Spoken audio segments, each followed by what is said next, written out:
Do you remember the Atkins diet? Did you know anybody who was on the Atkins diet?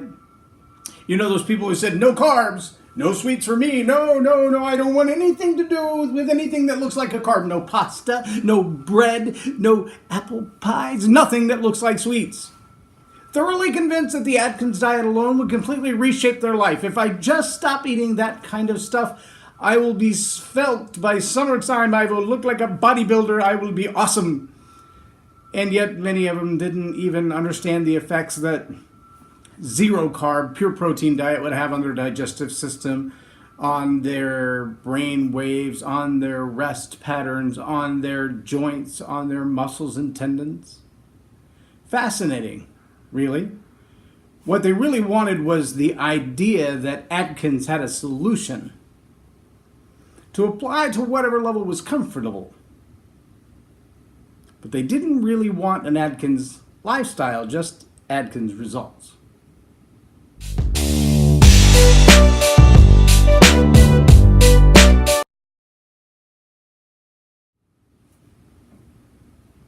I'm J Loren Norris with Leading Leaders Podcast, and I find it fascinating how often people find themselves adopting a strategy or an idea, kind of a lofty ideal.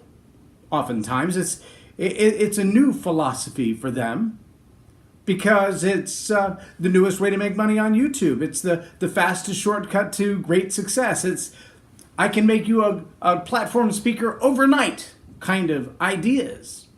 Build your church from 0 to 5,000 in weeks. They're all over Facebook. All of these new ideas, all of these new philosophies, all of these new teachings, all of these new ways of doing things. And they're sold as, billed as, proposed as, if you just do these three simple things, if you follow this particular formula. Once you've done that part of it, poof, it's all magic. The rest of it just happens by itself. The challenge with it is if you're a student of algebra and you study algebra as a theory and you apply algebra once or twice as a theory in your life, that doesn't really solve all your math problems, does it? I mean, if you want to be an English professor, but you don't even take English your junior or senior year of high school, you're not even going to graduate high school, much less be an English professor, because you got to have more than the core philosophy of. And yet we find everything from world religions to medical science to healthcare practices to government leadership, even people who are politicians in office who ascribe to a high and lofty theory, but they don't really practice even the theory that they claim to hold. That happens in religion a lot. There are a lot of people that will claim a certain type of religion, whether it's Christianity or Buddhism or Muslim or Taoism, and they very loosely hold the basic tenets of the faith, or maybe they can even regurgitate to you what they've learned about it from whatever they've studied.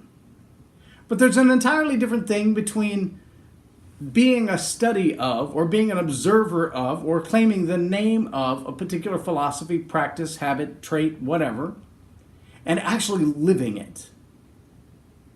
Being the kind of person who practices that. I mean, do you want a doctor who went to medical school but never did a residency? They've never actually practiced medicine, i.e. been involved in it on a daily basis for a long period of time, committed to that discipline and philosophy and everything that it holds? Or do you want a doctor who has been buried in the medical field from the time they came out of college? Someone who has stayed up to date on all of the newest ways and means of solving problems in the physical body, but also has stayed up to date on all of the new problems that can arise. We practice so many different things in a leadership world that they sound good. I mean, one example for me is Jim Collins' book, Good to Great. Go back and look today at the market value of the companies that were listed as great, not just good, in the book Good to Great. But I still have a struggle with that philosophy. You don't just have to get everybody on the bus, you got to get everybody in the right seat on the bus, because on a bus, only one person drives, everybody else is just an observer.